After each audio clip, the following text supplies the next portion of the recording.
दोस्तों, तो आज हम फिर से बात करेंगे अपने इस वीडियो में एडजेक्टिव की। ठीक है, एडजेक्टिव क्या होता है, एडजेक्टिव के बारे में मैंने सब चीज़ बता दिया है। ठीक है, एडजेक्टिव क्या होता है, एडजेक्टिव फंक्शन कैसे करती है, और एडजेक्टिव के कुछ टाइप्स जैसे मैंने प्रॉपर एडजेक्टिव के बारे में, ठीक है, उसके बाद पजेसिव एडजेक्टिव के बारे में अलग अलग वीडियो में, लास्ट मैंने एडजेक्टिव के टाइप में मैंने आप लोगों को पजेसिव के बाद क्या कहते हैं डिमॉन्स्ट्रेटिव एडजेक्टिव के बारे में बताया था। और इस वीडियो में मैं आप लोगों के फिर से एडजेक्टिव का एक अगला टाइप जिसको हम डिस्ट्रीब्यूटिव एडजेक्टिव के नाम से जानते हैं। कौन सा एडजेक्टिव के नाम से जानते हैं?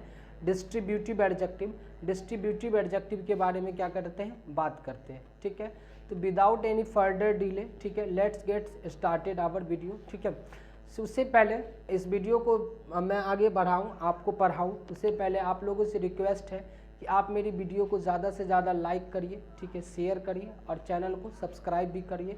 वीडियो को लाइक ज़रूर किया करिए। ठीक है, चलिए तो स्टार्ट करते हैं। ठीक है, तो आज की वीडियो में हम बात करेंगे अपने अगले एडजेक्टिव के टाइप का, जिसका नाम है डिस्ट्रीब्यूटिव एडजेक्टिव। डिस्ट्रीब्यूटिव एडजेक्टिव है ना। डिस्ट्रीब्यूटिव एडजेक्टिव क्या होती है, इसके बारे में क्या करते हैं, बात करते हैं। ठीक है, डिस्ट्रीब्यूटिव एडजेक्टिव क्या होता है, इसके बारे में क्या करते हैं, चर्चा करते हैं। ठीक है, डिस्ट्रीब्यूटिव एडजेक्टिव किसको कहा जाता है? ठीक है सर, देखिए डिस्ट्रीब्यूटिव का मतलब ही है डिस्ट्रीब्यूट करना। डिस्ट्रीब्यूट का मतलब क्या होता है? अलग अलग चीज़ों को बांटना या अलग अलग चीज़ों को बताना, अलग अलग चीज़ों को क्या करना, बताना। ठीक है सर, डिस्ट्रीब्यूटिव एडजेक्टिव के अंतर्गत जो हमारे पास वर्ड है, यानी डिस्ट्रीब्यूटिव एडजेक्टिव के अंतर्गत जिस वर्ड की हम बात करते हैं उसमें हम लोग आपके सामने बात करेंगे ईच की, है ना, ईच, है ना, उसके बाद आइदर की, है ना, ईच, आइदर, नाइदर, है ना, और उसके बाद एक और वर्ड इसके साथ जुड़ जाता है, वो होता है एवरी, है ना, ईच, आइदर, नाइदर और एवरी। ठीक है, अच्छा, इस सारे वर्ड को आप कहीं और पढ़े होंगे, जी ज़रूर पढ़े होंगे, और वो पढ़े होंगे आप लोग डिस्ट्रीब्यूटिव प्रोनाउन के अंदर। कहाँ पढ़े होंगे? डिस्ट्रीब्यूटिव प्रोनाउन के अंदर। ठीक है, और डिस्ट्रीब्यूटिव प्रोनाउन और डिस्ट्रीब्यूटिव एडजेक्टिव भी होती है। जिस तरीक़ा से पजेसिव प्रोनाउन और पजेसिव एडजेक्टिव होती है, उसी तरीक़ा से distributive pronoun, distributive adjective, demonstrative pronoun, demonstrative adjective होती है। ठीक है, तो फ़र्क होता क्या है कि सर जब भी हम ईच की बात करते हैं तो ईच का मतलब होता है प्रत्येक, यानी कि जितना है उसमें से सबको सिंगल सिंगल, प्रत्येक। आइदर का मतलब होता है दो में से एक, दो में से एक, यानी दो है लेकिन उसमें से एक। नाइदर का मतलब होता है दो में से कोई नहीं, यानी दो तो है लेकिन उसमें से कोई नहीं, दो तो है लेकिन उसमें से कोई नहीं। और एवरी का मतलब भी प्रत्येक या फिर हरेक होता है, प्रत्येक या फिर हरेक।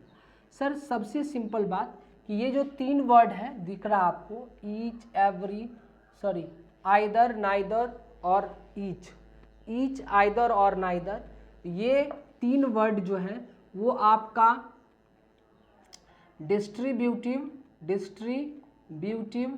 आपका क्या हो सकता है, एडजेक्टिव भी हो सकता है और डिस्ट्रीब्यूटिव प्रोनाउन भी हो सकती है, डिस्ट्रीब्यूटिव प्रोनाउन भी हो सकती है। सर कैसे, अभी मैं आपको समझाऊंगा एग्जाम्पल से, लेकिन जो आप यहाँ पे जो एवरी देख रहे हैं, क्या देख रहे हैं, एवरी। ठीक है, every can also use as an adjective. ठीक है, एवरी का इस्तेमाल केवल और केवल एडजेक्टिव की तरह ही किया जाता है। एवरी का इस्तेमाल केवल और केवल किसकी तरह किया जाएगा, एडजेक्टिव की तरह। ये जो है ईच, आइदर और नाइदर, ये डिस्ट्रीब्यूटिव एडजेक्टिव भी हो सकता है और डिस्ट्रीब्यूटिव प्रोनाउन भी हो सकता है, लेकिन एवरी जो है वो केवल और केवल डिस्ट्रीब्यूटिव एडजेक्टिव ही होती है। इस बात को ध्यान रखना है, समझ गए। देखिए अब हम जब इसको डिस्ट्रीब्यूटिव एडजेक्टिव मानेंगे तो इसके बाद ध्यान रखना है कि इसके बाद हमेशा सिंगुलर काउंटेबल नाउन यूज होता है। कौन सा नाउन यूज होगा, सिंगुलर काउंटेबल नाउन। और सिंगुलर काउंटेबल नाउन होने की वजह से ही इसके साथ सिंगुलर, है ना, वर्ब का भी इस्तेमाल होगा। किसका इस्तेमाल होगा, सिंगुलर वर्ब का। समझ गए। देखिए जब ये डिस्ट्रीब्यूटिव एडजेक्टिव होगी तो इसके बाद सिंगुलर काउंटेबल नाउन यूज होगा, और इसकी सिंगुलर काउंटेबल नाउन होने के वजह से ही आगे क्या लगेगा, सिंगुलर वर्ब लगेगी। लेकिन डिस्ट्रीब्यूटिव जब ये तीन वर्ड अगर डिस्ट्रीब्यूटिव प्रोनाउन है, ये तीन वर्ड अगर क्या है, डिस्ट्रीब्यूटिव प्रोनाउन है, तो सर इसके बाद हमेशा सर ये बात तो पक्का है कि नाउन नहीं आएगा, नाउन नहीं आएगा। आगे जो भी वर्ड आ जाए, प्रीपोजिशन आ जाए या दूसरा जो भी वर्ड आ जाए, लेकिन ये बात तो पक्का है कि नाउन नहीं आने वाला है। ठीक है, जब ये डिस्ट्रीब्यूटिव प्रोनाउन की तरीका से यूज होगा, किसकी तरीके से यूज होगा, डिस्ट्रीब्यूटिव प्रोनाउन की तरीके से, ये तीन वर्ड ईच, आइदर और नाइदर। ठीक है, then we can not use, ठीक है, noun after three words, after these three words, है ना। इन तीन वर्ड्स का अगर डिस्ट्रीब्यूटिव प्रोनाउन की तरीके से यूज हुआ तो सर नाउन यूज नहीं हो सकता है। लेकिन इस तीनों वर्ड का अगर एडजेक्टिव की तरीके से, यानी डिस्ट्रीब्यूटिव एडजेक्टिव की तरीके से यूज हुआ तो आप क्या कर सकते हैं, नाउन का यूज कर सकते हैं, और नाउन ही यूज होता है, नाउन ही यूज होता है। लेकिन एवरी तो मैंने आपको पहले ही बताया कि ये एडजेक्टिव है, और जब ये एडजेक्टिव है तो अपने बाद हमेशा क्या लेगा, नाउन को ही लेगा। क्या लेगा, नाउन को ही लेगा। समझ गए। जैसे और देखिए एग्जाम्पल से मैं समझाता हूँ। जैसे मैंने कहा दे यूज्ड द ईच, है ना, ईच ऑप्शंस केयरलेसली,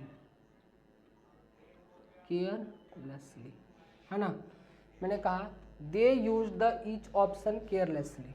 ठीक है, मैंने कहा I know every students here. ठीक है, फिर मैंने कहा रोहित, है ना,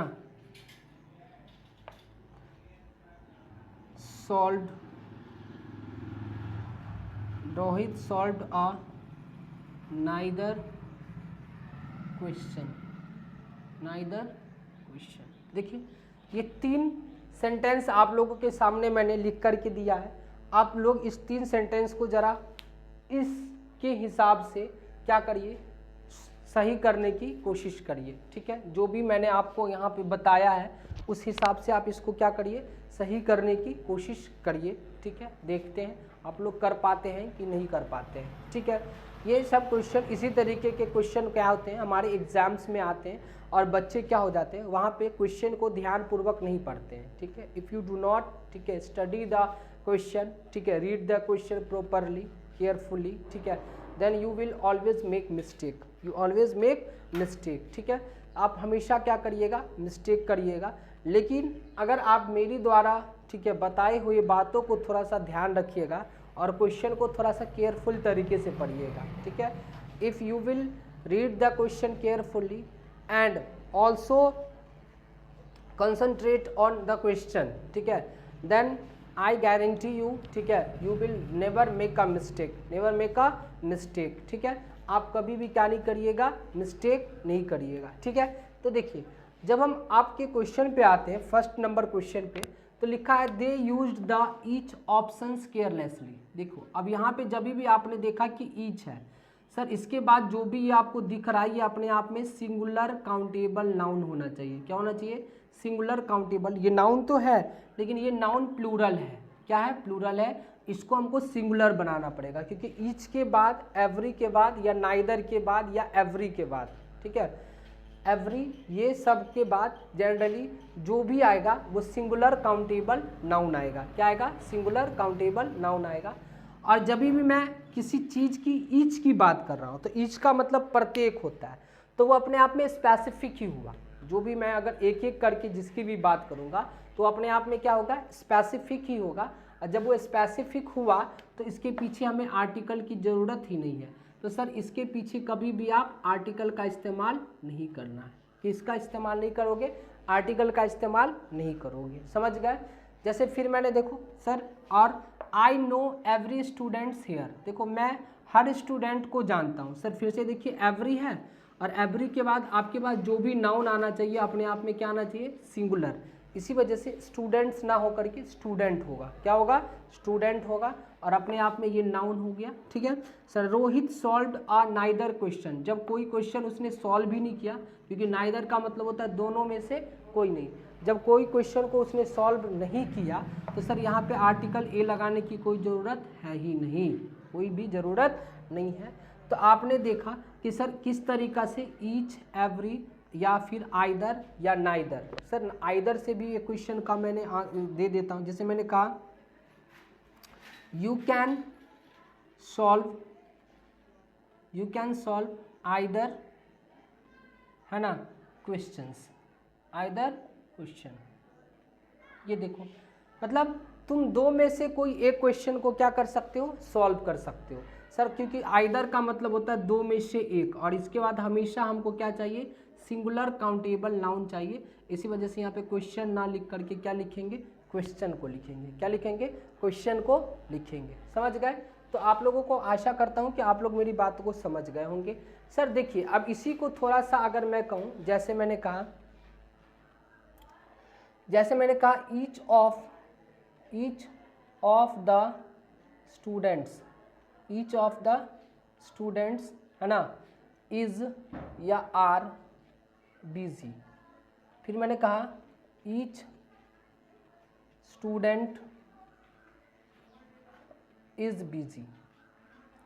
देखो, इस दोनों का मतलब अर्थ में कोई फर्क नहीं पड़ेगा। अर्थ की अगर हम बात करें तो सर इसका भी मतलब है कि प्रत्येक जो स्टूडेंट है वो बिजी है, और इसका भी मतलब है कि प्रत्येक जो स्टूडेंट है वो क्या है? बिजी है। फ़र्क सिर्फ इतना है कि ये ईच के बाद, ईच जो है इसके बाद कोई नाउन का यूज हो गया है, और ये भी नाउन सिंगुलर काउंटेबल नाउन है।